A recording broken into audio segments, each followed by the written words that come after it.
Screen clear है ना?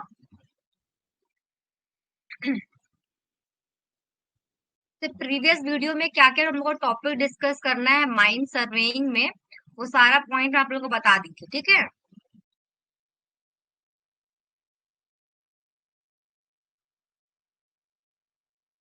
जो आज का लेक्चर है वो स्टार्ट करेंगे हम लोग इंट्रोडक्शन ऑफ सर्वेइंग से।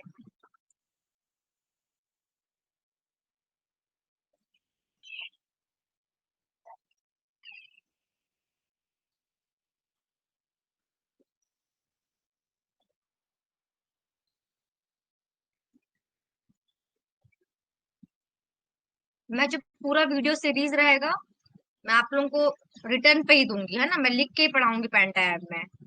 अगर मेरा राइटिंग कहीं पे आप लोगों को समझ में नहीं आता वर्ड, तो आप लोग मेरे से पूछ सकते हो, क्लियर। बाकी जो मैं लिखूंगी उसको मैं बोलूंगी भी। तो अगर आप प्रॉब्लम नहीं होना चाहिए, फिर भी अगर इनके समझ में नहीं आता है तो आप लोग पूछ सकते हो, क्लियर। जहां पे आप लोग को ऐसा लगेगा मेरे को कि आप लोगों को ऐसा कंटेंट देना है, वहां पे वो आप लोगों को रिटर्न मिलेगा। बाकी जितना भी कंटेंट होगा मैं लिख के ही पढ़ाऊंगी आप लोगों को। तो राइटिंग अगर समझ नहीं आएगा तो पूछ लेना, ठीक है। बाकी सारा मैं बोलूंगी वैसे। जब स्टार्ट करेंगे हम करेंगे इंट्रोडक्शन ऑफ सर्वेइंग से, मतलब पढ़ना क्या है हम लोग को, सर्वेइंग होता क्या है, इसके बेसिक प्रिंसिपल क्या है। यहाँ से हम लोग इसको स्टार्ट करेंगे, इसके बाद हम लोग लीनियर मेजरमेंट में जाएंगे, ठीक है। चलो।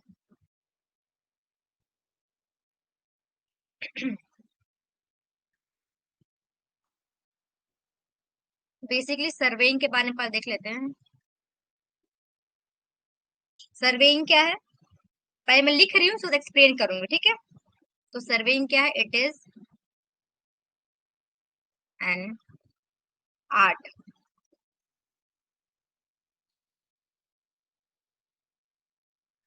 Of finding position,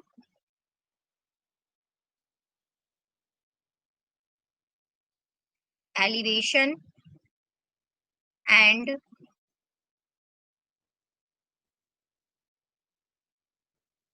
detail location of object. ये क्या होगा, बेसिक डेफिनेशन हो गया सर्वेइंग का। सर्वेइंग क्या है, तो it is an art of finding position, elevation और उसका डिटेल लोकेशन। किसी भी ऑब्जेक्ट का आपको पोजीशन पता करना है, उसी आपको पॉइंट का एलिवेशन पता करना है, या उसके बारे में डिटेल उसका लोकेशन पता करना है, तो आप उसके क्या करते हो, सर्वेइंग करते हो, clear.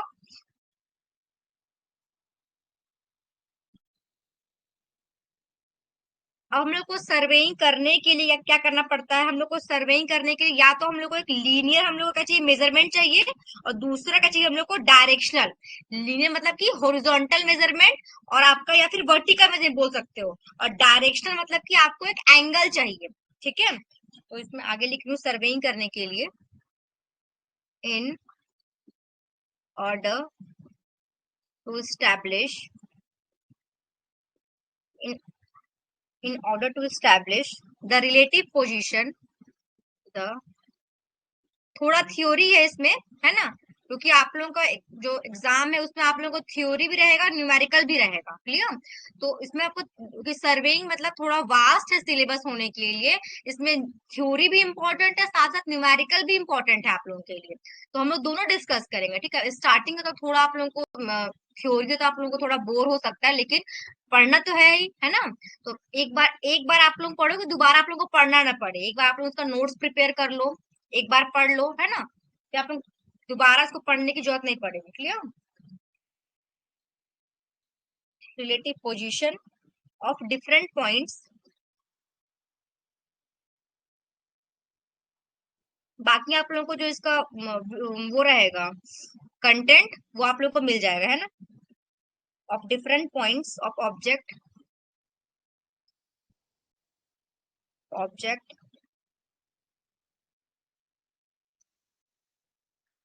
It is necessary to make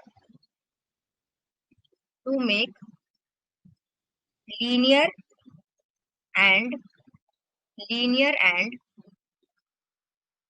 directional measurement.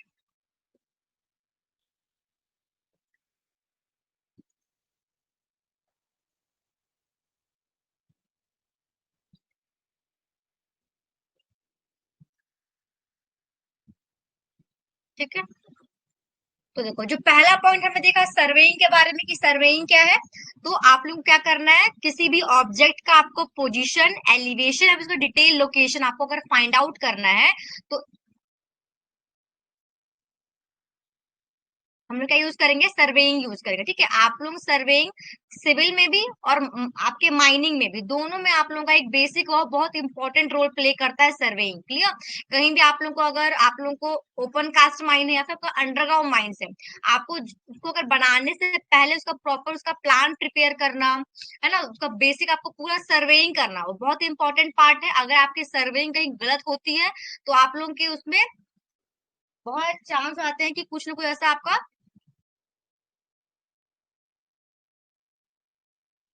अगर आपने सही से क्या नहीं किया होगा, प्रॉपर सर्वेइंग नहीं किया होगा, तो बहुत चांस होता है कि वहां पर क्या हो जाए, वो फेल हो जाए आपका पर्पस से, जिस जिस पर्पस से आपने उसको बनाया है वो फेल होने के बहुत चांसेस हो जाते हैं, अगर आपने प्रॉपर सर्वेइंग वर्क सही से नहीं किया होगा तो। ठीक है, बहुत देखते हो ना कि बहुत सारे माइंस फेल हो जाते हैं।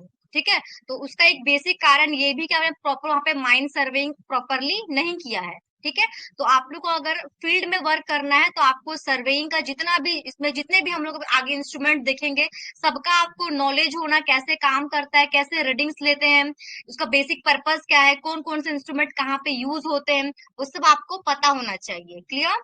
अब देखो दूसरा पॉइंट क्या लिखा हमने इसमें, in order to establish the relative position of different points of object it is necessary to make linear and directional measurement.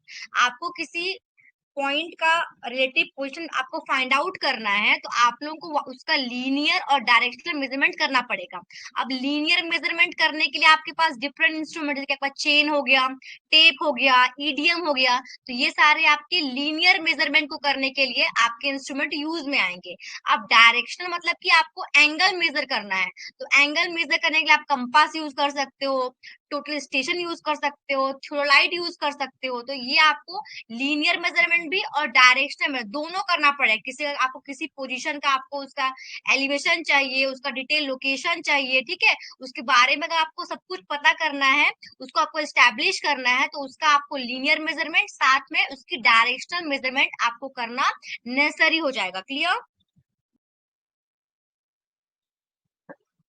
अब जो हम लोग ये मेजरमेंट करेंगे, ये आपका हो सकता है कि आप अर्थ सरफेस के ऊपर करो, या हो सकता है कि आप अर्थ सरफेस के नीचे करो, या फिर आप हवे में करो। अगर आप जो सर्वे कर रहे हो, ठीक है, जो अगर आपने लीनियर और जो डायरेक्शनल मेजरमेंट आप अर्थ सरफेस के ऊपर में खड़े हुए कर रहे हो, तो आप उसको क्या बोलोगे, लैंड सर्वेइंग बोलोगे। अगर आप उसी को अंडरग्राउंड कर रहे हो तो उसको आप माइन सर्वेइंग बोलोगे। क्लियर? और अगर आपने ग्राउंड के ऊपर किया, ठीक है, ये भी आजकल बहुत क्या हो गया है, हम इंजीनियर यूज करने लग गए, जिसको हम क्या क्या बोलते हैं, फोटोग्रामेट्री या फिर एरिया सर्वेइंग बोलते हैं। क्लियर? ठीक है, तो इस पॉइंट को भी लिख लेते हैं, बहुत पूछता है आप लोगों से, अगर डायरेक्ट एग्जाम में दे देता है आप लोग को वन लाइनर क्वेश्चंस में, अगर आपने मेजरमेंट किया हुआ है, मेजरमेंट, मेजरमेंट में लीनियर और डायरेक्शन दोनों आ गया, ठीक है, measurement may be on the earth surface, may be on the earth surface, अगर आपने अर्थ सरफेस पे किया है, इसको क्या बोलोगे आप, अर्थ सरफेस कॉल्ड एज, इसको आप बोलोगे लैंड सर्वेइंग। क्या बोलोगे इसको आप, लैंड सर्वेइंग। ठीक है, अगर यही आपने अर्थ सरफेस की जगह पे क्या किया होगा, ठीक है, अब मैं इसको ऐसे लिख दे रही हूँ, मान लो ऐसे अर्थ सरफेस पे किया आपने, अर्थ सरफेस पे किया, तो आप बोलोगे इसको लैंड सर्वेइंग। ठीक है, अगर आपने यही जो, आपने जो यही इस पे किया, अंडरग्राउंड किया, मान लो सर्वे वर्क कहाँ किया, अंडरग्राउंड पे किया, तो क्या बोलेंगे इसको हम लोग, माइन सर्वेइंग। देखो जो सिविल वाले यूज करते हैं ना, वो अंडरग्राउंड उतना यूज नहीं होता। सिविल में जो हम लोग करते हैं वो अर्थ सरफेस पे ही करते हैं। ठीक है, ये माइन सर्वेइंग आपके अंडरग्राउंड भी रहेगा, अर्थ सरफेस के ऊपर भी हो सकता है। क्लियर? और बहुत जगह हम लोग एरियल भी यूज करेंगे। अगर आपने क्या किया, अबव द ग्राउंड, ग्राउंड के ऊपर से आपने सर्वे किया, अबव द ग्राउंड, उसको हम लोग क्या बोलेंगे, ये पूरा आप लोगों को डिटेल में पढ़ना भी है ना, एरियल सर्वेइंग, एरियल सर्वेइंग, ठीक है, या फिर इसको फोटोग्राफी बोलते हैं, फोटोग्राफिक, फोटोग्राफिक। इसमें क्या होता है, आपका ऊपर में प्लेन है या फिर जो भी आपने ऊपर कुछ उड़ाया, ड्रोन है, उसके नीचे आपने कैमरा लगा दिया, कैमरा से आपने क्या किया, जहां कभी आप लोगों को जो भी साइट का सर्वे करना है, आपने बहुत पिक्चर कलेक्ट कर लिया, और उस पिक्चर से अगर आप कोई सर्वे कर रहे हो, उसकी प्लॉटिंग कर रहे हो, मैप प्रिपेयर कर रहे हो, तो वो सारा इस थर्ड वाले पॉइंट में आ जाएगा। क्लियर है यहाँ तक? लैंड सर्वेइंग, माइन सर्वेइंग और एरियल सर्वेइंग, क्लियर? ठीक है। अब देखो, अब सर्वे करने का, कुछ भी चीज करने का हमारे पास कोई ऑब्जेक्ट होता है कि हम कर क्यों रहे हैं ये चीज, तो सर्वे करने का मेन जो ऑब्जेक्ट है ना, वो क्या है, प्लान या फिर मैप का प्रिपेयर करना, प्लान या फिर मैप को प्रिपेयर करना, ये हमारा बेसिक क्या है, ऑब्जेक्ट है सर्वे करने का, ठीक है। तो उसको मैं लिख लेती हूँ सेकंड पॉइंट पे। यहाँ तक क्लियर है ना? यहाँ तक कोई डाउट है क्या आप लोगों को?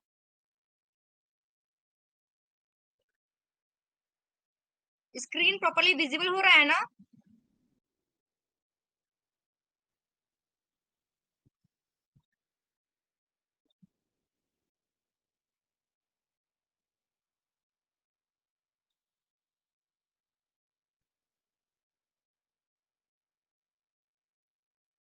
चलो, दूसरा पॉइंट है object of survey, object of सर्वे, ठीक है।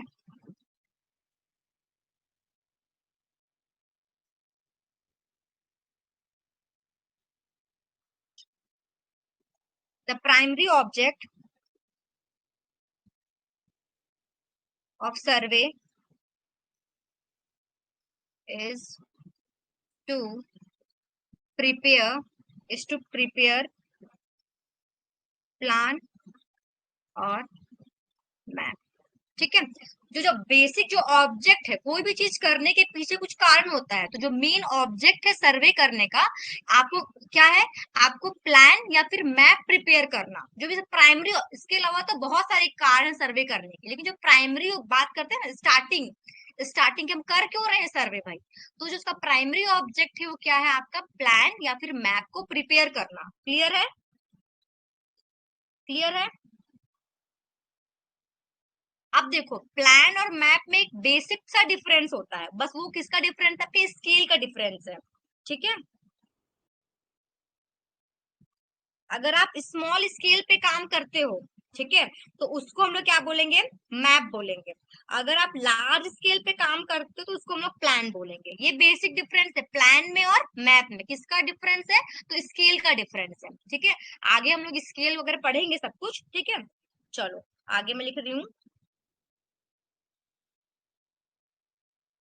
पहले इसके प्लान और मैप क्या है, जो डिफरेंस उस वाले पॉइंट को लिख देती हूँ यहाँ पे। चलो,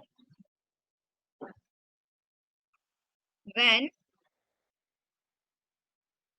when details of the survey, when detail of the survey are plotted on paper, are plotted on paper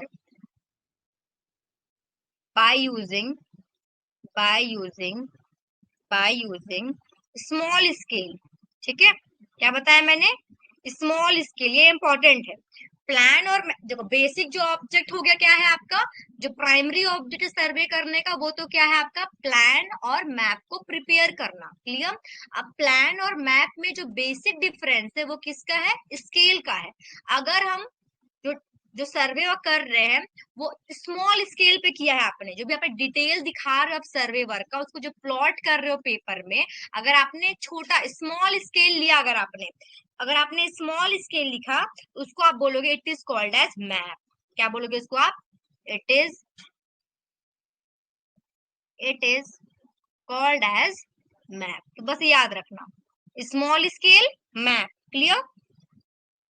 दूसरा पॉइंट, अगर यही आपने किसके लिए किया है, सेम लाइन लिख रहे हैं यहाँ पे, देखो, when detail of the survey, when detail of the survey are plotted on paper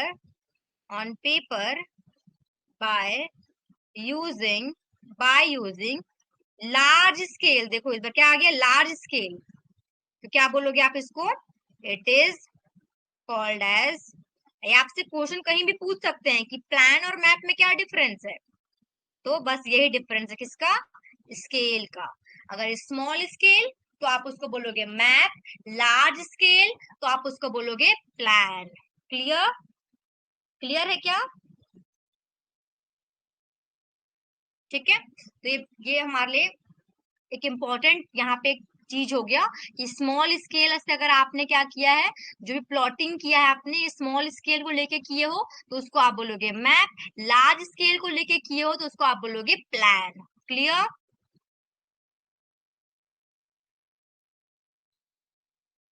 ठीक है, अब देखो मैप और प्लान है क्या। तो अगर बात करें द मैप और plan is the horizontal projection, क्या है ये, is the horizontal projection, is the horizontal projection of area on a horizontal plane, on a horizontal plane,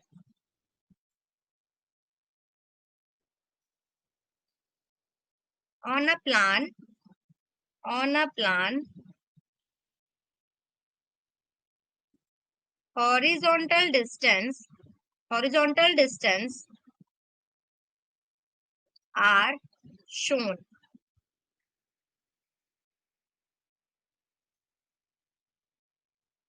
vertical distance vertical distance vertical distance vertical distance between the points are shown by contour lines। अब देखो plan और map है क्या, तो horizontal projection है किसी भी area का, ठीक है, हॉरिजॉन्टल प्लेन में। अब देखो आप प्लान में या मैप में सिर्फ हॉरिजॉन्टल डिस्टेंस को शो कर सकते हो, वर्टिकल डिस्टेंस मतलब जो आपकी हॉरिजॉन्टल डिस्टेंस को तो आप मैप में या प्लान में शो कर सकते हो, लेकिन वर्टिकल डिस्टेंस दो पॉइंट के बीच वर्टिकल डिस्टेंस कितना होगा ये आप प्लान में शो नहीं कर सकते। ठीक है, आपको प्लान में अगर आप प्लान में सिर्फ आपको क्या दिख सकता है, हॉरिजॉन्टल डिस्टेंस दिख सकता है। अगर आपको दो पॉइंट के बीच वर्टिकल डिस्टेंस पता करना है या उसको दिखाना है तो आपको कंटूर लाइंस का यूज करना पड़ेगा। कंटूरिंग हम लोग डिटेल्स में पढ़ेंगे, ठीक है, पूरा कंटूर पढ़ना है आपको। तो कंटूर क्या होता है, इमेजनरी लाइंस होता है जो कि इक्वल एलिवेशन को ज्वाइन कराता है। फॉर एग्जाम्पल से मानो देखो नहीं बनाते हैं इसे, देखो ये अगर आप एक कंटूर बना मान लो और एक ये कंटूर बना, अगर मैंने इस कंटूर को बोला कि ये 80 एलिवेशन कंटूर है और इसको मैंने बोला है 90 का 90 मीटर का एलिवेशन का बना हुआ है, 80 मीटर का बना हुआ है, तब अगर आपको इस वाले पॉइंट और इस वाले पॉइंट के बीच वर्टिकल डिफरेंस को या डिस्टेंस को बताना है तो आप प्लान में नहीं दिखा सकते उसको, उसके लिए आपको कंटूर बनाना पड़ेगा। ठीक है, तो कंटूर क्या बताएगा आपको कि दो आपके जो पॉइंट्स हैं उनके बीच वर्टिकल डिस्टेंस कितना है। तो देखो 80 ये वाला आपका जो कंटूर है बड़ा वाला, ठीक है, 80 का है, छोटा वाला 90 का है। तो इन दोनों मान लो मैं इस पर बोली ए और इस पॉइंट को बोली बी, तो इन दोनों पॉइंट के बीच का वर्टिकल डिस्टेंस कितना होगा, तो 10 मीटर का होगा। क्लियर? अब देखो जो मैप होता है या प्लान होता है, जैसे आपको पता है ना आपका अर्थ कैसा है, कर्व शेप का है ना, गोल है आपका अर्थ, ऐसा गोल है। क्लियर? आपका अर्थ ऐसा है, ठीक है, ऐसा आपके नॉर्थ पोल है, आपका साउथ पोल है, यहाँ बहुत सारे क्या हमारे पास ये लैटिट्यूड लाइंस हमारे पास है, ऐसे ऐसे लॉन्गिट्यूड लाइंस हैं, ठीक है, ऐसे इसका कोई भी पार्ट आप उठा लो तो आपको ऐसा कर्व मिलेगा आपको, ठीक है, लेकिन ये आपका 3D हो गया। लेकिन अगर आपको इसको किसी पेपर पे, ठीक है, पेपर पे प्लॉट कर रहे हो तो पेपर तो हम कर्व नहीं बना सकते ना, तो आप क्या करते हो, इसका प्रोजेक्शन कर देते हो इसको आप, और आप इसको ऐसा बना देते हो, ऐसा। ऐसा आप वहां पे कर्व नहीं दिखाते हो, आप इसको कैसे, कोई भी आप मैप उठा के देखना किसी भी इंडिया का या कहीं पूरे वर्ल्ड का, तो जो आपको 2D मैप मिलेगा, जो आपको पेपर में मैप मिलेगा, आपको ऐसा मिलेगा, ऐसा ऐसा। अब यहाँ पे हो सकता है कहीं पे आपका, मान लो कि इधर कहीं पे आपका नॉर्थ अमेरिका है, ऐसा करके दिख रहा है आपको, यहाँ साउथ अमेरिका दिख रहा है, यहाँ इधर में आपको यूरोप दिख रहे हैं, यहाँ आपको अफ्रीका दिख रहा है, इधर आपको एशिया वाला पार्ट दिख रहा है ऐसे करके, इधर अंटार्कटिक, इधर आपको ऑस्ट्रेलिया दिख रहा है थोड़ा स्टेप पर, तो ये पूरा से कर्व के फॉर्म पे है। लेकिन अगर आपको इसको किसी 2D में दिखाना होगा, 2D में शो करने के लिए, तो आप इसमें जो आपके लाइंस हैं, लैटिट्यूड और लॉन्गिट्यूड, ये सारे कर्व के फॉर्म पे हैं। लेकिन जब आप इसको 2D में ड्रॉ करते हो, इसको आप करते हो, इसका आपने क्या कर दिया, हॉरिजॉन्टल प्रोजेक्शन कर दिया। प्रोजेक्शन करने के बाद आप जो लाइन बनाओगे तो स्ट्रेट लाइंस बनेंगे। आप कोई भी मैप देखते हो या एटलस देखते हो, तो वहां पे आपको जो लैटिट्यूड या इक्वेटर का लाइन सब कैसा स्ट्रेट दिखता है, कोई भी कर्व दिखता है क्या, नहीं दिखता ना, सब आपको स्ट्रेट लाइंस दिखते हैं। तो वही आपने क्या किया, आपने इस जो 3D में था उसका आपने प्रोजेक्शन कर दिया और आपने हॉरिजॉन्टल लाइन ड्रॉ कर लिया। क्लियर? तो प्लान और मैप यही है आपका, इसी को आप प्लान बोलोगे, मैप बोलोगे, बस स्केल का फर्क है मैप में और आपके प्लान में, बाकी है वही आपका 2D में दिखाना। लाइक आप क्या कर रहे हो, 2D शीट में पेपर में उसको आप रिप्रेजेंट कर रहे हो 3D वाले चीज को, लाइक किसी भी एरिया का, किसी का भी डिस्टेंस आपको बताना है। अर्थ होने के लिए एक ऐसा कर्व है, तो कर्व हम दिखा नहीं सकते, ठीक है।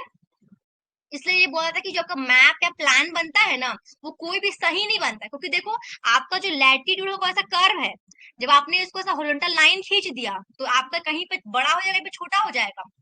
जाहिर सी बात है, यहाँ पर देखो जैसा नॉर्थ पोल पर ये लैटिट्यूड छोटा होता जाएगा ऐसा, लेकिन जब आप ड्रॉ करोगे तो आपने ऐसा ही इसको ऐसा स्ट्रेट लाइन ही बनाया। यहाँ पे इतना छोटा है ये डिस्टेंस देखो, और जब आप इसको ऐसा जब इसके आप प्रोजेक्शन करोगे, आप ड्रॉ करोगे, तो आपने पूरा से स्ट्रेट बनाया लाइन, ठीक है, ऐसा स्ट्रेट बनाया आपने लाइन। तो सिर्फ होता है इक्वेटर वाला पॉइंट आपका सही बने, बाकी आपके जितने भी पॉइंट्स बनेंगे लैटिट्यूड या फिर लॉन्गिट्यूड, वो आपका सही नहीं बनता, हमको कुछ ना कुछ में डिफरेंस मिलता है। तो कोई भी जो प्लान और मैप होता है ना, एकदम एक्यूरेट नहीं बनता। क्लियर? समझ में आया प्लान मैप क्या है? तो आप हॉरिजॉन्टल डिस्टेंस को दिखाने के लिए, ठीक है, यहाँ पे क्या लिखा हमने, हॉरिजॉन्टल डिस्टेंस को दिखाने के लिए आप क्या यूज करते हो, प्लान या मैप यूज करते हो। क्लियर?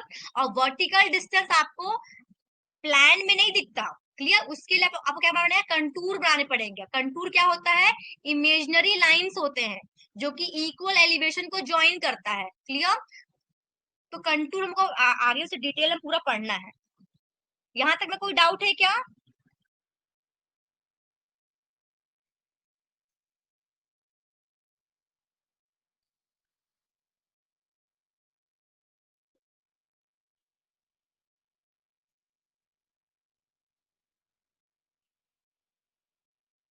यहाँ तक क्लियर?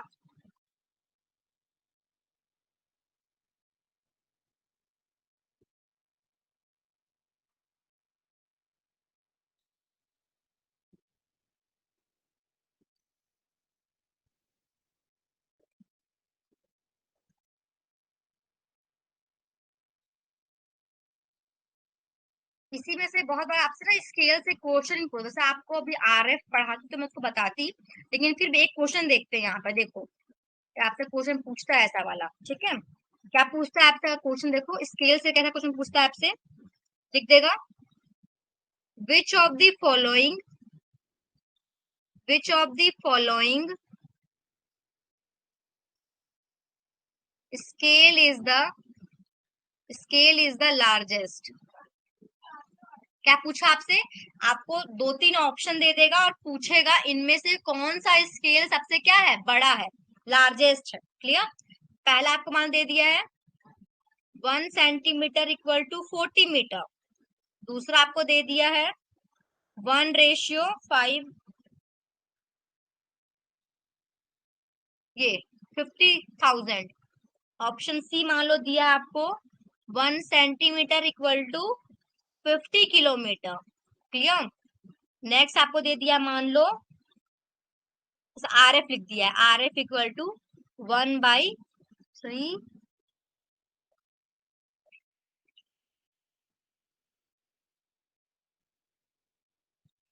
1 2 3 4 5, मान लो ऐसा है। अब आपसे क्वेश्चन क्या पूछा है, इन आपके चारों ऑप्शन में से कौन सा स्केल सबसे क्या है, बड़ा है। ठीक है, कौन सा हो जाएगा ऑप्शन ए, बी, सी और D. Which of the following scale is the largest.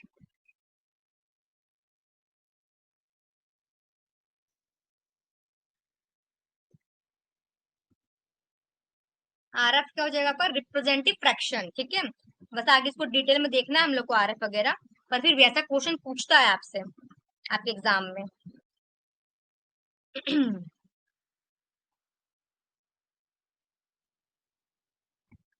Small scale map के लिए, लार्ज स्केल प्लान के लिए, ये पॉइंट याद रखना। ठीक है।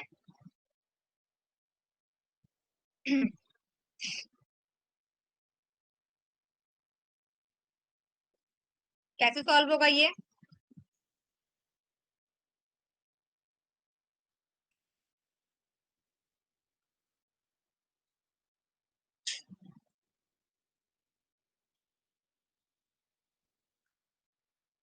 सबसे पहले क्या करोगे, इसको सबको पहले आप आरएफ के टर्म पे ले आओगे। ठीक है, आपका जो ऑप्शन डी है वो तो रिप्रेजेंटेटिव फ्रैक्शन के टर्म पे लिखा हुआ है, बाकी देखो ऐसा नहीं लिखा हुआ है। ठीक है, सबसे पहले काम रहेगा कि सारे आपको जितने भी ऑप्शन दिए आप उसको आरएफ में कन्वर्ट कर लो। कैसे करोगे, जो देखो जो पहला वाला क्या लिखा है, 1 सेंटीमीटर इक्वल टू 40 मीटर। एक तरफ सेंटीमीटर है, एक तरफ मीटर में, तो आप उसको एक यूनिट में कन्वर्ट कर लो। ठीक है, तो देखो कैसे करेंगे इस क्वेश्चन को सॉल्व आप। आपका पहले क्या लिखा हुआ था, 1 सेंटीमीटर इक्वल टू 40 मीटर। ठीक है, आप इसको कन्वर्ट करो, ऊपर 1 रहे तो सेंटीमीटर में, नीचे आपका 40 मीटर है तो उसको मीटर को आप सेंटीमीटर में ही ले आओ, तो सेंटीमीटर कट जाएगा आपका, यहाँ सेंटीमीटर है। ठीक है, आप इस 40 मीटर को कन्वर्ट करो सेंटीमीटर, कितना हो जाएगा आपका 40, और 2 जीरो और आ जाएगा, बन गया है सेंटीमीटर। आप ये सेंटीमीटर आ गया तो ये सेंट कट जाएगा, तो आपका ये आर एफ कितना आ गया, पहला ऑप्शन 1/4000। ठीक है, दूसरा क्या है ऑप्शन आपका, 1:50,000। तो इसको आप कुछ तो लिखा हुआ नहीं है इसमें सेंटीमीटर मीटर, तो दैट आप इसको कह सकते हो आर एफ इक्वल टू, ये हमारा पहला ऑप्शन हो गया। ठीक है, दूसरा क्या हो जाएगा हमारा, R F equal to 1 by कितना हो जाएगा, देखो कितना लिखा है 50,000, इसको ऐसे लिख दो 1/50,000, कुछ भी यूनिट नहीं है इसका, तो ये आ गया। ठीक है, ऑप्शन सी क्या लिखा हुआ है आपका, आर एफ इक्वल टू कितना हो जाएगा ये, देखो यहाँ क्या है, 1 सेंटीमीटर इक्वल टू 50 किलोमीटर है इस बार। ठीक है, ऊपर आप सेंटीमीटर में ही रहने दो इसको, 50 किलोमीटर है ना, तो इसको पहले मीटर में कन्वर्ट कर तो कितना हो जाएगा, 3 जीरो आ जाएगा मीटर में। क्या होता है, 1 किलोमीटर इक्वल टू 1000 मीटर, और 1 मीटर इक्वल टू 100 सेंटीमीटर होता है। तो हमको ये आपका कितना था क्वेश्चन में, 50 किलोमीटर है, तो इसको किलोमीटर से आपको सेंटीमीटर में लाना पड़ता, तब तो 2 यूनिट हमें कटेंगे हमारे। ठीक है, दोनों को आपको सेंटीमीटर में लेके आना, ऊपर तो आपका सेंटीमीटर है ठीक है, लेकिन नीचे जो आपका 50 किलोमीटर है उसको आप कन्वर्ट कर लो, तो कितना हो जाएगा, पहले आप इसका 3 जीरो लगा दो यहाँ पे, तो ये बन गया मीटर। ठीक है, अब आपको उसको मीटर सेंटीमीटर में चाहिए तो 2 और जीरो आ जाएगा यहाँ पे, तो ये बन गया आपका सेंटीमीटर। अब ये सेंटीमीटर कट जाएगा आपका, कितना आ गया, 1/5, 1 2 3 4 5 6, 1 2 3 4 5 6। ठीक है, और ऑप्शन डी क्या दिया हुआ है आपको, तो डायरेक्ट दिया था आर एफ इक्वल टू कितना था, 1/3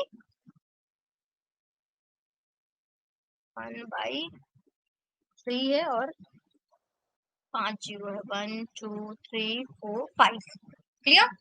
अब देखो, अब सारे आपके आर एफ के टर्म्स में आ गए। पहला है आपका 1/4,000 है, ये 1 बाय आपका 50,000 है, ये तो 1 बाय आपका 50 लाख हो जाएगा ये। ठीक है, और ये आपका कितना हो जाएगा, 1/3 लाख हो जाएगा। अब आपको बताना है इसमें से क्वेश्चन क्या पूछा है आपसे, क्या पूछा है आपसे, फॉलोइंग लार्जेस्ट, सबसे बड़ा कौन सा होगा इनमें से, सबसे बड़ा कौन सा होगा, तो जाहिर सी बात है जिसका डिनोमिनेटर आपका कम होगा, जिसका डिनोमिनेटर सबसे कम होगा उसका आर ज्यादा होगा, है ना। आरएफ और जो डिनोमिनेटर आपके इनवर्स में काम कर रहे हैं, जिसका डिनोमिनेटर सबसे कम होगा उसका आरएफ क्या आएगा, उतना ज्यादा आएगा। तो देख लो इनमें सबसे कम आपका डिनोमिनेटर कौन दिख रहा है आप लोगों को, ऑप्शन ए ही दिख रहा है हम लोग को, ये वाला देखो। बाकी इसका 50,000 है, इसका तो 50 लाख है, इसका 3 लाख है। तो जिसका आपका डिनोमिनेटर सबसे छोटा होगा उसका आरएफ उतना क्या होगा, बड़ा होगा। तो हमारा ऑप्शन, भले हम लोग को दिख रहा है सबसे बड़ा कौन सा, ऑप्शन सी, लेकिन इसका ये सबसे छोटा होगा। अगर आपसे क्वेश्चन पूछता ना कि इन इन चारों ऑप्शन में से सबसे छोटा स्केल किसका है, स्मॉलेस्ट स्केल किसका है, तो हमारा ऑप्शन सी हो जाता। क्लियर? जिसका आपका डिनोमीटर जितना बड़ा होगा, आपका आरएफ उतना कम आएगा, उसका स्केल उतना कम हो जाएगा। ठीक है, तो हमारा ऑप्शन क्या हो जाएगा,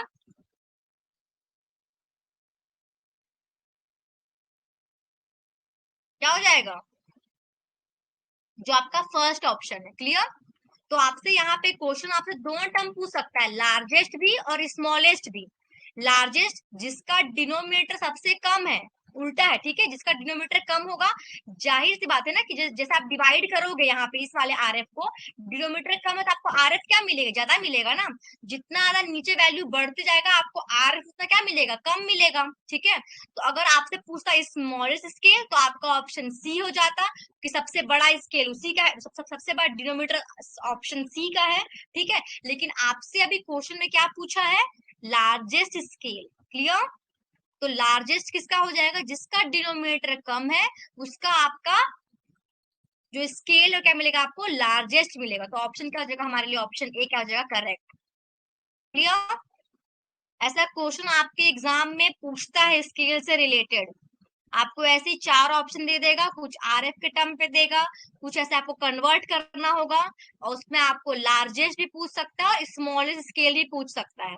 सबसे पहले काम क्या करोगे, जो भी है सेंटीमीटर में, मीटर में, किलोमीटर में, जिसमें भी आपको यूनिट में दिया होगा, उसको आप पहले एक यूनिट में ले आओ, सारे को आप आरएफ के टर्म पे लिख लो। क्लियर? फिर अगर आपसे लार्जेस्ट पूछा है, तो जिसका आर सबसे छोटा होगा वो आपका आंसर हो जाएगा। अगर आपसे स्मॉलेस्ट पूछेगा, तो जिसका आपका जिस आरएफ का डिनोमिनेटर सबसे क्या होगा, कम होगा, वो आपका लार्जेस्ट, और डिनोमिनेटर का जिस आरएफ का आपका डिनोमिनेटर सबसे बड़ा होगा, वो आपका स्मॉलेस्ट हो जाएगा। उल्टा है, ठीक है, लार्जेस्ट में आपको लार्जेस्ट नहीं देखना है, डिनोमिनेटर स्मॉलेस्ट देखना है, तो बस उल्टा याद रखना। स्केल अगर लार्जेस्ट पूछेगा, तो डिनोमीटर को स्मॉल होना चाहिए, अगर आपसे स्मॉल पूछेगा, तो डिनोमीटर आपका बिगर होना चाहिए। क्लियर? तो ऐसा क्वेश्चन आपसे एग्जाम में पूछता है।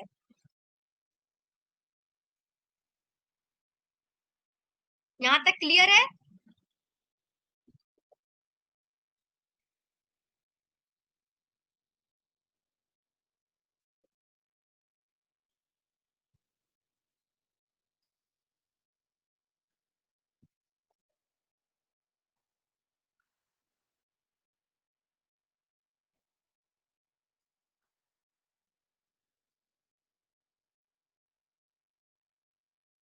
चलो फिर आगे चलते हैं।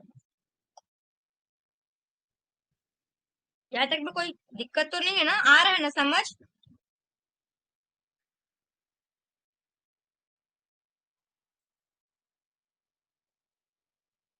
क्या क्या पढ़ा दे रहे हो, ऐसा तो नहीं लग रहा ना?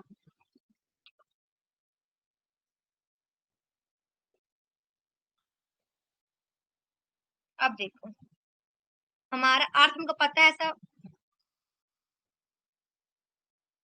स्फीयर शेप का है। ठीक है, इसको क्या बोलते हैं, अर्थ जो है बोलते हैं ऑबलेट स्फेरॉइड शेप का है, स्फेरॉइड, ऑबलेट स्फेरॉइड शेप का आपका अर्थ है। ठीक है, स्फेयर है ऐसा। ठीक है,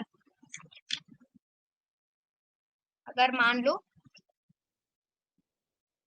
आप इस किसी एक फेस को देख रहे हो, जैसे एज्यूम करना 3D में काम कर रहे हैं हम लोग, अगर आपने ऐसा इसको लाइन ड्रॉ करा है, ऐसा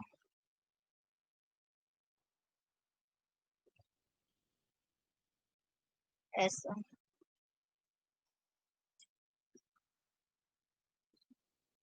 ऐसा, किसी आप एक सरफेस पे ऐसा आप लाइन ड्रॉ कर रहे हो, जैसे आपका बॉल होता है ना, फुटबॉल, वैसा एज्यूम करो। और फुटबॉल में देखियो ऐसा कहीं कहीं मार्क बना होता है, तो उस टाइप का, ऐसे उसके एक फेस को देखना, ऐसे कुछ मान लो फुटबॉल टाइप का कुछ दिख रहा है हम लोग को ये। थोड़ा सा डायग्राम को आप लोग मैनेज कर लेना, उतना अच्छा नहीं है। ठीक है, चलो।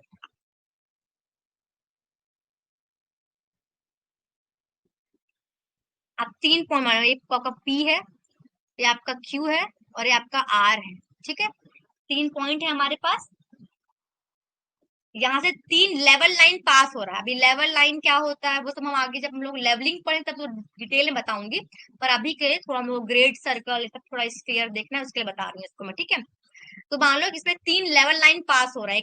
एक ऐसा लाइन है, ठीक है, 3 लाइन दिख रहा है आप लोगों को। इसका एक पॉइंट को मैंने P बोला, दूसरे पॉइंट को मैंने Q और इस पॉइंट को मैंने R बोला। क्लियर? जो सरफेस बन रहा है ट्रायंगल दिख रहा है आप लोगों को PQR, लेकिन ये पूरा वेल ट्रायंगल नहीं है।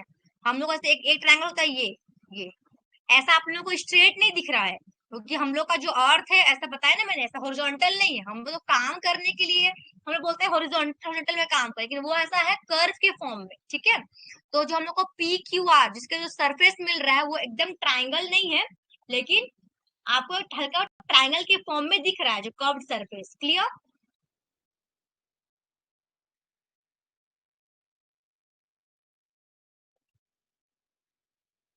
ठीक है, तो इस ट्रायंगल क्या बोलोगे आप? Spherical triangle. क्या बोलोगे उसको आप? Spherical triangle.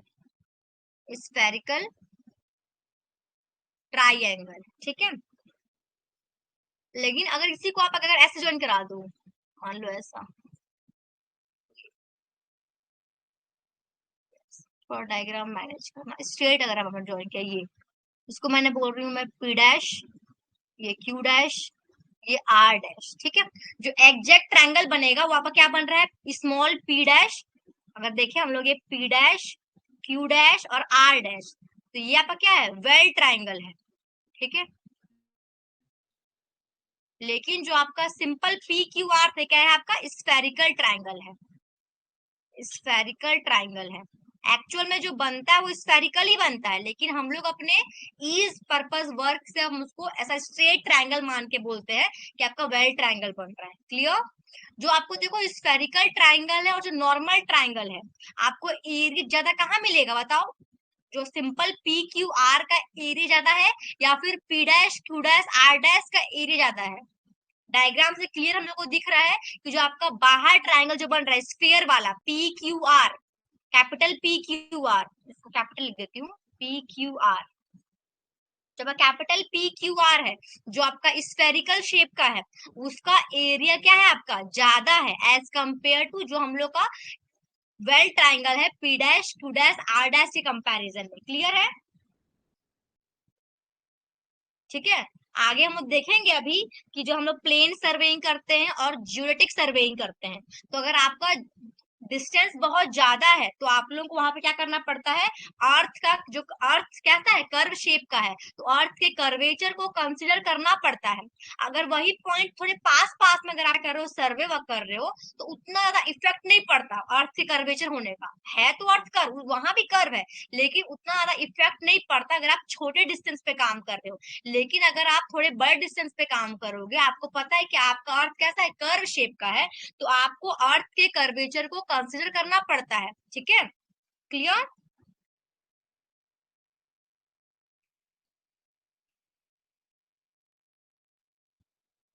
और आप जो जब सर्वे करते हो, तो आप अर्थ के जो अर्थ का जो सरफेस है, तो आप कर्व लोगे या नहीं लोगे, वो डिपेंड किस पे करेगा?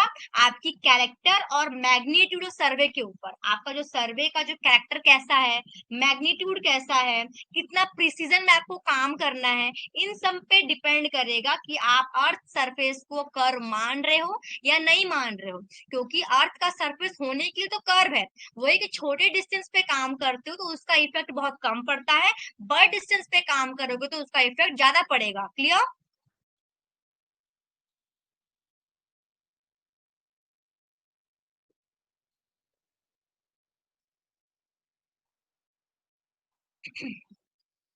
यहाँ तक क्लियर है क्या? स्फेरिकल ट्रायंगल, और अगर आपसे पूछा कोई वेल ट्रायंगल है या स्फेरिकल ट्रायंगल है, किसका एरिया बड़ा होगा? तो जाहिर सी बात है हमारा स्फेरिकल ट्रायंगल का एरिया हमारे वेल ट्रायंगल के एरिया से ज्यादा ही आएगा। दिख रहा है जो सरफेस एरिया है आपका कैपिटल PQR का ज्यादा है एज कंपेयर टू जो आपका P dash Q dash R dash बन रहा है इससे। ठीक है, अर्थ का सरफेस कैसा है? तो ऑब्लेट स्फेरॉइड शेप का है। ठीक है। अगर हम लोग प्राइमरी जो प्राइमरी का हम सर्वे को डिवाइड करें तो मेनली हमारा दो क्लास बनता है सर्वे का, एक बनता है प्लेन सर्वेइंग और दूसरा बनता है जियोडेटिक सर्वेइंग। ठीक है, चलो अगर हम लोग टाइप्स ऑफ सर्वेइंग को ब्रॉडली क्लासिफाई करें, टाइप्स ऑफ सर्वेइंग,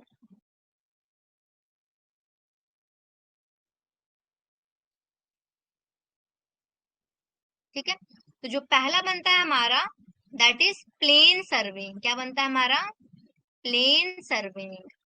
अगर ब्रॉडली क्लासिफाई करें तो जो पहला क्लासिफिकेशन है हमारे सर्वे वर्क का दैट इज प्लेन सर्वेइंग। अब नाम से क्लियर है, प्लेन, इसमें हम लोग कैसा मान रहे, सब कुछ प्लेन है, कुछ भी चीज कर्व नहीं है। तो प्लेन सर्वेइंग में हम लोग क्या करेंगे, अर्थ के कर्वेचर को कंसिडर नहीं करेंगे। क्लियर? तो पहला ये इंपॉर्टेंट पॉइंट है, बहुत बार क्वेश्चन डायरेक्टली पूछ देता है कि अगर आप अर्थ के कर्वेचर को कंसिडर नहीं कर रहे हो तो ऐसे सर्वेवर को क्या बोलोगे आप? तो दो चार आपको ऑप्शन दे देगा, तो उसमें से हमारा आंसर क्या हो जाएगा? Plane surveying. प्लेन सर्वेइंग में हम लोग अर्थ के कर्वेचर को कंसिडर नहीं करते हैं। लेकिन कब करेंगे प्लेन सर्वेइंग? जब आपका डिस्टेंस क्या होगा, कम होगा। क्योंकि जैसे ही आप बर्ड डिस्टेंस में काम करना, अगर आपका डिस्टेंस बहुत ज्यादा है और उसमें आपको काम कर रहे हो और अगर आपने अर्थ के कर्वेचर को कंसिडर नहीं किया तो आपको उसका एरर बहुत ज्यादा देखने को मिलेगा आपके वर्क में। क्लियर? क्योंकि पता है हम लोग को अर्थ हमारा कैसा है, कर्व, कर्व शेप का है, प्लेन नहीं है वो। ठीक है, चलो देखते हैं आगे। देखो इसमें क्या लिखा हुआ, पहला पॉइंट क्या है? The survey, the survey, the survey in which, the survey in which effect of curvature, effect of curvature or the curvature is not considered, not considered, called as, called as plane surveying। ऐसा सर्वे work जिसमें हम लोग अर्थ के curvature को consider नहीं करते हैं उसको हम लोग क्या बोलते हैं? प्लेन सर्वेइंग बोलते हैं। ठीक है, क्या बोलते हैं? ऐसा सर्वे जिसमें हम लोग जो हमारा अर्थ का जो शेप है, कर्व शेप का, उसके इफेक्ट को, जो कर्वेचर के इफेक्ट को आप कंसिडर नहीं कर रहे हो तो उसको आप क्या बोलोगे? Plane surveying. नाम से भी क्लियर है ये। ठीक है, लेकिन इसमें क्या होना चाहिए, जो आपका जो सर्वे वर्क कर रहे हो, 2 points should be close, should be close। लेकिन इसका क्या है, आपका जो आप 2 पॉइंट के बीच सर्वे वर्क कर रहे हो वो पॉइंट क्या होना चाहिए? क्लोज होना चाहिए, पास होना चाहिए। पास में भी अर्थ का कर्वेचर आएगा लेकिन उसका इफेक्ट क्या होगा? नेग्लिजिबल होगा, बहुत न के बराबर होगा। ठीक है, और तीसरा पॉइंट इसमें क्या है इंपॉर्टेंट हमारे लिए? Plum Bob line. आगे पढ़ेंगे प्लम बॉब लाइन भी क्या होता है। Plum Bob line, line parallel between the 2 points. ठीक है, आप देखो प्लेन सर्वेइंग में पहला पॉइंट हमारे लिए इंपॉर्टेंट क्या था कि इसमें हम लोग अर्थ के, जो अर्थ का जो शेप है, कर्व, उसके इफेक्ट को, उसके जो कर्वेचर इफेक्ट को हम लोग कंसिडर नहीं कर रहे हैं। दूसरा पॉइंट क्या है इसमें इंपॉर्टेंट, जो 2 पॉइंट के बीच आप सर्वे वर्क कर रहे हो उसको क्या होना चाहिए? क्लोज, पास पास होना चाहिए। तीसरा पॉइंट क्या है इसमें इंपॉर्टेंट, जो आप इसमें जो 2 पॉइंट के से आप जो प्लम बॉब लाइन नीचे गिराओगे आप, वो दोनों कैसे होते हैं? पैरेलल होते हैं। जैसे मैं डायग्राम बना के बता रही हूँ, मान लो आपका ये, मान लो अर्थ है ऐसा, ये अर्थ हमारा सा कर्व शेप का है। आपने मान लो एक पॉइंट ये कंसिडर किया ए और आपने कोई पॉइंट बी लिया, पास पास सर्वे वर्क कर रहे हो। ठीक है, तो पहला पॉइंट क्या था, आप इसमें अर्थ के कर्वेचर को, मतलब इतने पास है पॉइंट कि आप अर्थ के कर्वेचर को कंसिडर नहीं कर रहे हो। ठीक है, अब देखो जब इसमें प्लम्ब अप क्या होता है कि आप परपेंडिकुलर ड्रॉप कराने के लिए प्लम्ब अप को कैसे ड्रॉप करते हो। जब प्लम्ब अप ड्रॉप करोगे तो ऐसा ये लाइन जाएगा, ऐसा ऐसा जाएगा। तो जो प्लम बॉब लाइन होगा वो कैसा बनेगा? आपके दोनों पॉइंट से पैरेलल है, कभी भी ऐसे मीट नहीं करेगा कहीं पे आके, कभी तो कट नहीं करेगा, ऐसे पैरेलल लाइंस बनेंगे। क्लियर? ठीक है। तो प्लेन सर्वे में पहला क्या है कि आप अर्थ, जो आपका अर्थ का जो कर्वेचर उसको आप कंसिडर नहीं कर रहे हो। दूसरा पॉइंट, जो आपके पॉइंट्स है वो क्लोज होने चाहिए। तीसरा पॉइंट, जो आपका प्लम्ब ऑफ लाइंस होगा वो कैसा होगा, दोनों पॉइंट का पैरेलल होगा। देखो जो प्लम्ब ऑफ, मैंने लाइन बनाई है, प्लम्ब ऑफ लाइन है, कैसा मेरा है ये, प्लम्ब ऑफ लाइन है ये देखो ऐसे पैरेलल ड्रॉप होगा, ये आपका ये अर्थ सरफेस है, ठीक है, ऐसे पैरेलल बनेगा। क्लियर। अब देखो इसमें एक और इम्पोर्टेंट पॉइंट है कि आप कब करोगे प्लेन सर्वेइंग। आप प्लेन सर्वेइंग कब करोगे, जब आपका एरिया क्या होगा, जो आपका सर्वे एरिया है अगर 195.5 किलोमीटर स्क्वायर से छोटा है, इससे बराबर होगा, ठीक है, तो आप क्या करोगे, प्लेन सर्वे करोगे। आपका जो सर्वे वर्क है 195.5 किलोमीटर स्क्वायर से क्या है, छोटा है या इसके बराबर है, तो आप क्या करोगे, प्लेन सर्वे करोगे। क्लियर है, प्लेन सर्वेइंग क्लियर है क्या। 4 पॉइंट इंपॉर्टेंट है। पहला पॉइंट क्या था, आप अर्थ के कर्वेचर को, जो इसका इफेक्ट आएगा उसको आप कंसिडर नहीं कर रहे हो। दोनों जो आप सर्वे कर रहे हो उन दोनों पॉइंट्स के बीच का डिस्टेंस है उसको बहुत क्लोज होना चाहिए। तीसरा पॉइंट, जो आपका प्लम्ब ऑफ लाइन होगा, जो आप ड्रॉप कराओगे उन दोनों पॉइंट से, वो कैसे होंगे, तो पैरेलल होंगे। आप कब करोगे प्लेन सर्वे, जब आपका एरिया 195.5 किलोमीटर स्क्वायर के बराबर या उससे छोटा होगा, तब आप क्या करोगे, प्लेन सर्वे का यूज करोगे। क्लियर है क्या, plane survey, plane survey clear.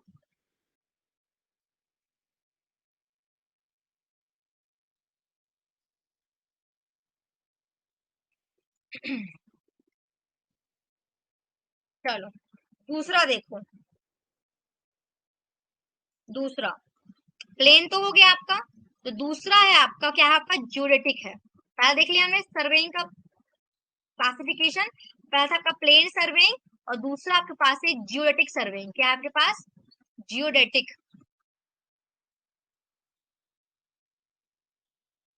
Geodetic surveying.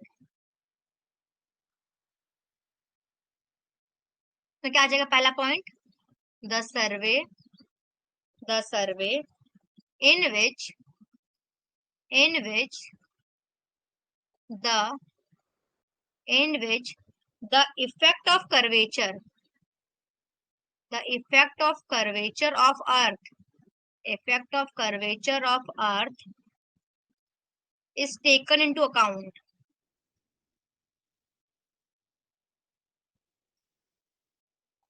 is taken into account, is called, is called geodetic surveying।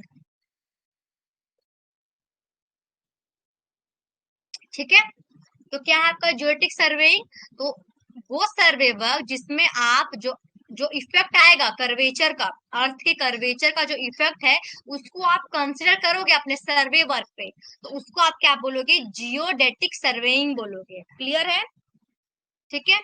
दूसरा पॉइंट क्या है इसमें, हमने देखा था प्लेन सर्वेइंग में दो पॉइंट्स को पास पास क्लोज होना चाहिए था, इसमें हमारा फार चलेगा, ठीक है, 2 पॉइंट्स आर फार, इसमें क्या हो जाएगा, 2 points are, 2 points are far away. इसमें हमारे जो पॉइंट्स है सर्वे के वो दूर दूर पे हो सकते हैं, आप दूर होगा तभी तो आप ज्योमेट्री करोगे। क्लियर। तीसरा पॉइंट जो इंपॉर्टेंट है, इसमें जो प्लम्ब ऑफ लाइन होगा, plumb of lines, plumb of lines between 2 point, between, between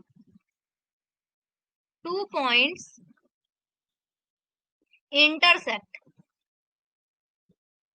इसमें क्या करेंगे, जो आपके प्लम्ब ऑफ लाइन जो हम ड्रॉप करेंगे हमारे, जो हमारे सर्वे पॉइंट से, ठीक है, वहां वो क्या करेंगे, उसमें हमारा पैरेलल हो रहा था, ठीक है, कभी मीट नहीं करेगा, लेकिन इसमें देखना, अभी मैं आगे ड्राइंग बनाऊंगी, देखना तो क्लियर होगा आपको कि वो इंटरसेक्ट करेगा, ठीक है।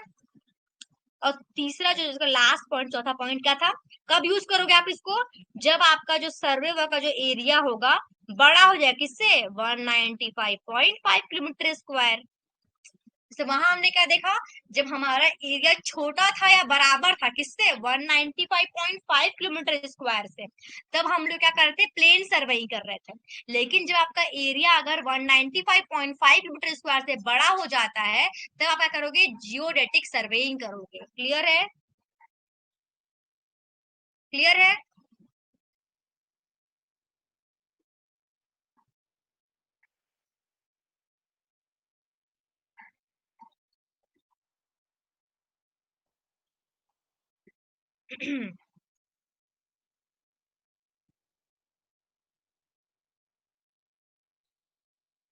क्लियर?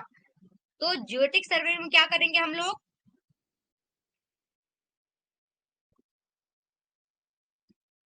जियोटिक सर्वे में क्या करेंगे, जब हम लोग अर्थ के कर्वेचर को क्या करेंगे, कंसिडर करेंगे। दो पॉइंट इसमें पार हो सकते हैं, प्लम्ब ऑफ लाइन इंटरसेक्ट करेंगे, एरिया हमारा 195.5 किलोमीटर स्क्वायर से क्या होगा, बड़ा होगा। ठीक है?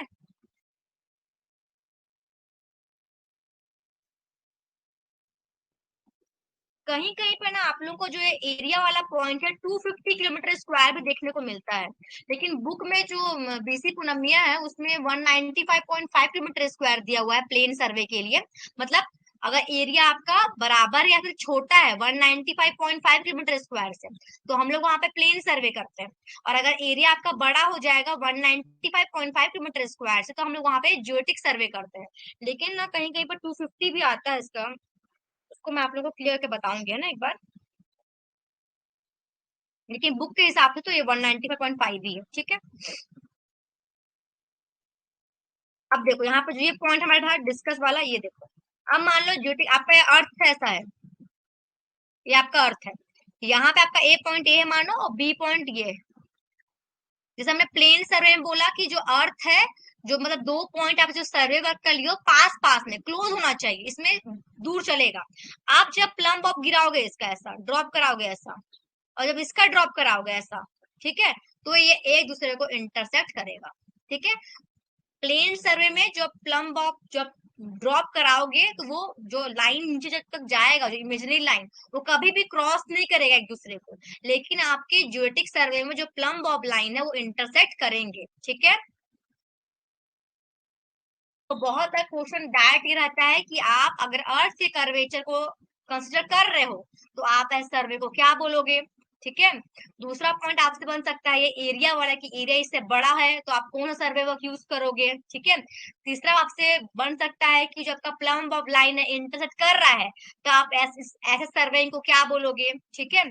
अब आपसे ऐसे ही पूछ सकता है कि आपको दो चार पॉइंट लिख देगा, पूछेगा ये प्लेन सर्वेइंग है या फिर ज्योटिक सर्वेइंग है। क्लियर? तो यहाँ से आपका क्वेश्चन बन सकता है।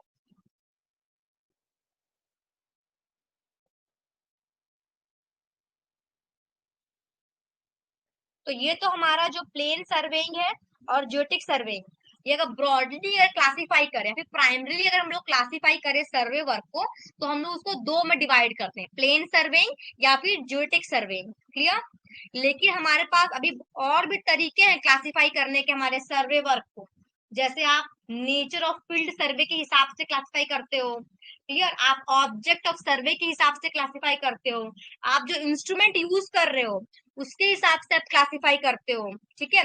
या आप कौन सा मेथड इंप्लॉय कर रहे हो सर्वे वर्क करने के लिए, उसके हिसाब से भी आप अपने सर्वे वर्क को क्लासिफाई करते हो। तो उसको आगे हम लोग को देखना है। ठीक है? जैसे कि अगर आप क्या करते हो, अपने नेचर के हिसाब से, जो आपकी फील्ड की नेचर है उसके हिसाब से जब आप क्लासिफाई करते हो अपने सर्वे को, तो आप उसमें बोलते हो टोपोग्राफिक सर्वे बोलते हो।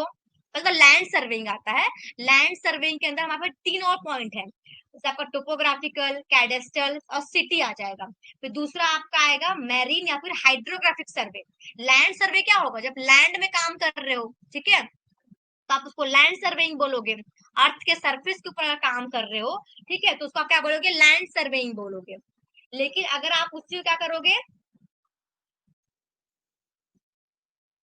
आप अगर पानी में काम कर रहे हो, जब आप हार्बर के लिए काम कर रहे हो, कुछ नेविगेशन पर्पस के लिए सर्वे वर्क कर रहे हो, तो उसको आप क्या बोलोगे, हाइड्रोग्राफिक सर्वे बोलोगे। ठीक है? अगर आप वही स्टार्स के बारे में, ठीक है, उन प्लैनेट्स के बारे में, तो उन सब का अगर सर्वे कर रहे हो तो उसको आप एस्ट्रोनॉमिकल सर्वे बोलोगे। ठीक है, तो वैसे ही आपका अगर सर्वे के ऑब्जेक्ट के हिसाब से जब हम लोग आते हैं तो हमारे वहां पे इंजीनियरिंग सर्वे है, मिलिट्री सर्वे है, माइन सर्वे है, जियोलॉजिकल सर्वे है, आर्कोलॉजिकल सर्वे है। ठीक है, ये सारे पॉइंट डिस्कस करेंगे। उसके बाद हमारा इंस्ट्रूमेंट यूज के हिसाब से अगर आए तो वहां पे चेन सर्वे, थियोलाइट सर्वे, ठीक है, ट्रायंगुलेशन सर्वे, टैक्योमेट्री सर्वे, तो आगे ये सब हम लोग देखेंगे। क्लियर?